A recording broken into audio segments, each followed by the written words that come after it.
এবারে আমরা আরেকটু জটিল সার্কিটের দিকে তাকাবো। একের পর এক তিনটি রেজিস্টার যারা ইলেকট্রনের প্রবাহকে বা কারেন্টকে বাধা দেয় তারা পথে রয়েছে, আর তারা যুক্ত রয়েছে আদর্শ তার দিয়ে, মানে যারা চার্জের প্রবাহ বা কারেন্টকে কোনো বাধা দেয় না। আচ্ছা, এদের ব্যাটারির দুই প্রান্তের সঙ্গে যুক্ত করা হয়েছে। রীতি অনুসারে চার্জের প্রবাহ ব্যাটারির হাঁধর্মী প্রান্ত থেকে না ধর্মী প্রান্তের দিকে যায়। আমরা জানি ইলেকট্রনের প্রবাহ তার উল্টো দিকে, যেহেতু ইলেকট্রন এর চার্জ হচ্ছে না ধর্মী। আচ্ছা, এটা কেন, সেই প্রশ্নটা আসতেই পারে। ব্যাপারটা হয়েছে কি, এই ইলেকট্রিসিটির যে কাজগুলো, সেগুলো সবই হয়েছে বেশিরভাগই ঊনবিংশ শতাব্দীর একেবারে প্রথম থেকে শুরু করে ধরা যাক 1830-40 এই সময়ের মধ্যে। আচ্ছা, আর ইলেকট্রনের আবিষ্কার যে ওরকম একটা আলাদা কণিকা, অত্যন্ত হালকা কণিকা, যারা কারেন্ট এর বাহক, সেই আবিষ্কারটা হয়েছে তার বহুদিন পরে, 50-60 বছর পরে। 1897-এ জে টমসন প্রথম ইলেকট্রন এর চার্জ এবং তার ভর, সেগুলোর অনুপাতটা কি, সেগুলো বের করেন অনেক দিন পরে।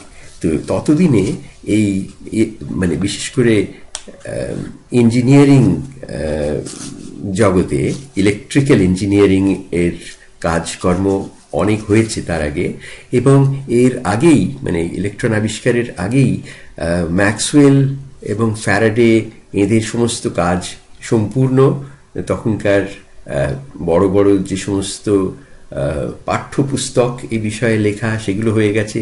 আর এই কয়েক প্রজন্ম এগুলোতে অভ্যস্ত, সেই কারণেই এই পুরনো যে কনভেনশন চার্জের, সেটা বদলায়নি।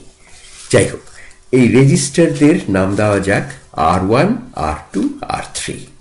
মনে রাখতে হবে এই আদর্শ তারগুলির অংশে রেজিস্ট্যান্স 0, এবং সেই কারণেই আমাদের ওহমের নিয়ম অনুসারে তাদের ভোল্টেজ, দুপাশের ভোল্টেজের যে পার্থক্য, সেটাও 0। তার মানে একই ভোল্টেজ থাকে এই আদর্শ তারগুলোর দুটো দিকে। উদাহরণস্বরূপ, ব্যাটারির প্রান্ত থেকে R1 এর আরম্ভ পর্যন্ত সবখানেই ভোল্টেজ V সমান। ভোল্টেজ কথাটা এসছে ইটালিয়ান ইলেকট্রিসিটির পথিকৃৎ ভল্টার নাম থেকে। আচ্ছা, এই সার্কিটে রেজিস্টারগুলি এবং ব্যাটারির একটির পর একটি একই পথের ওপর রয়েছে। একে বলে সিরিজ কানেকশন। ওদের একটার পর একটা সিরিজ কানেকশন বলে এটাকে। এই অবস্থায় একই কারেন্ট সবার মধ্য দিয়ে যাবে। পাইপের মধ্য দিয়ে জল বইলে যেখানে কয়েকটা সরু অংশ, সেগুলোই এই রেজিস্টারের মতন, ইলেকট্রিসিটির কাছে রেজিস্টার যা, পাইপের মধ্যে, জলের পাইপের মধ্যে সরু অংশগুলো সেরকম, মানে যেখানে বাধা পায় জল এর প্রবাহ হতে। আচ্ছা, এখন এই জলের প্রবাহটার কথা একটু যদি ভাবো, তাহলে দেখবে যে এই জলের প্রবাহ সব অংশেই সমান থাকতে হবে, কারণ অতিরিক্ত জল জমা হবার বা থাকবার জায়গা কোথাও নেই। তাই সরুতম অংশ দিয়ে যেটুকু জল যেতে পারে সেটাই হবে প্রবাহ। আচ্ছা, এখানেও তাই।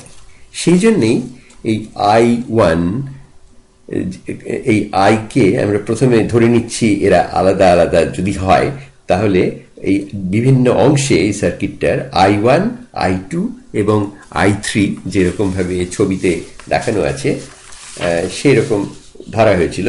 কিন্তু এই যে আদর্শ তারগুলোর যে রেজিস্ট্যান্স নেই এবং সবখানে ভোল্টেজ সমান, এবং সেই জন্য এবং কারেন্টের কোথাও জমা হবার জায়গা নেই, সেই জন্যই I1 হতেই হবে সমান I2 এবং I3, এরা তিনজনে সমান।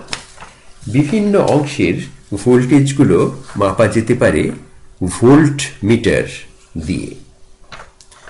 ধরা যাক তিনটে রেজিস্টারে সেই ভোল্ট মিটারগুলো যোগ করা হয়েছে, তাদের ওই দুটো প্রান্ত মধ্যে ভোল্টেজ মাপার জন্যে, কতটা ভোল্টেজ এর পার্থক্য এই দুটো বিন্দুতে। তো তাই যদি করা হয় তাহলে দেখা যাবে যে, এবং তাদের নাম দেওয়া যাক V1, V2 আর V3, এইগুলো হচ্ছে ওই ভোল্টেজ ডিফারেন্স এই তিনটি রেজিস্টারের দুটো প্রান্তের মধ্যে। আচ্ছা, এদের যোগফল হতে হবে ব্যাটারির যে ভোল্টেজ V তার সমান।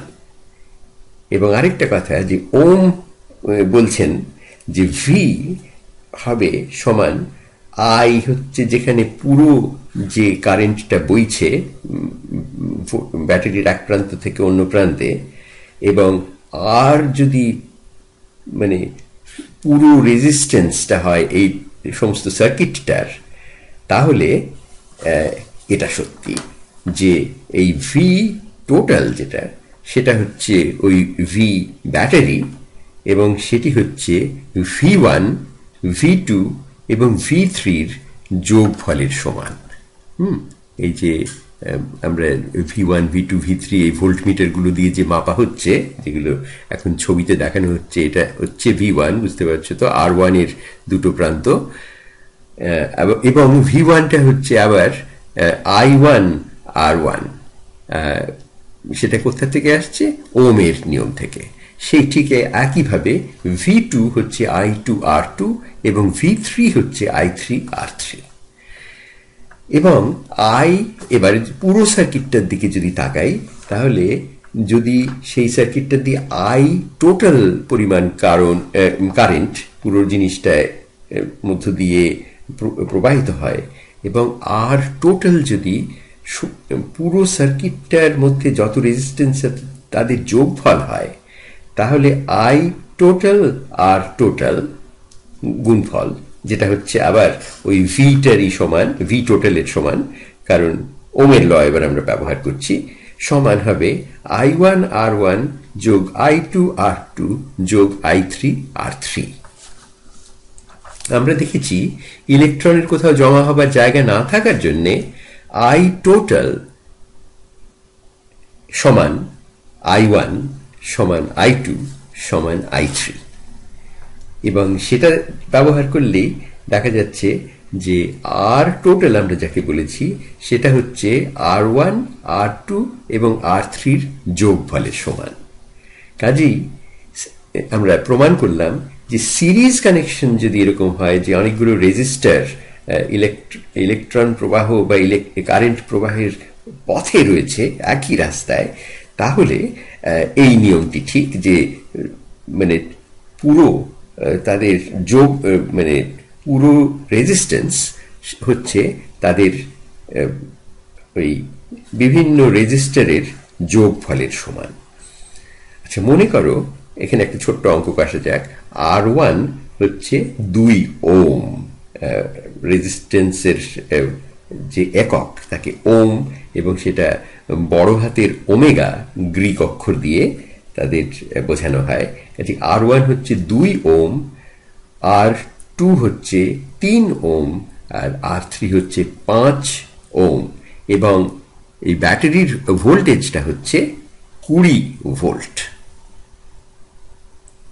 তাহলে ওখানে লেখা হলো, আমরা যেটা আগে বলে দিয়েছিলাম সেটাই আবার লিখে দেখানো হচ্ছে এখন।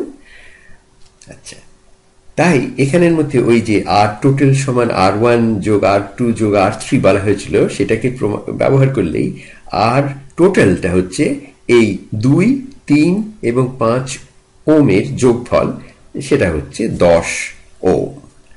আচ্ছা, যেহেতু ভি টোটাল হচ্ছে আর টোটাল গুণ I টোটাল, সেটা একই আই সবখানে দিয়ে চলেছে। তাহলে এই যে আই জিনিসটা, মানে পুরো কারেন্ট এই সার্কিটের মধ্য দিয়ে যে চলছে, সেটা হবে এই ভি টোটাল এবং আর টোটালের ভাগফলের সমান, এবং সেটা হচ্ছে 20 ভোল্ট কে 10 ওমেগা বা ওম দিয়ে যদি আমি ভাগ করি, তাহলে কত হয়? 2 ভোল্ট পার ওম। আর এই ভোল্ট পার ওম এর এটা কি? সেটা হচ্ছে কারেন্ট। কাজেই এটা হচ্ছে 2 অ্যাম্পিয়ার। কারেন্টের একক হচ্ছে অ্যাম্পিয়ার। এবং তাহলে আমরা পাচ্ছি যে এই আই যেটা এখান দিয়ে বইবে, যে সেটা হচ্ছে 2 অ্যাম্পিয়ার। অর্থাৎ অ্যাম্পিয়ারকে আবার বলা যেতে পারে কুলম্বস পার সেকেন্ড। কুলম হচ্ছে ইলেকট্রিক চার্জের একক। কাজে আবার দেখো এই এককগুলো কিভাবে মিলছে, সেটাই আমরা দেখাচ্ছি।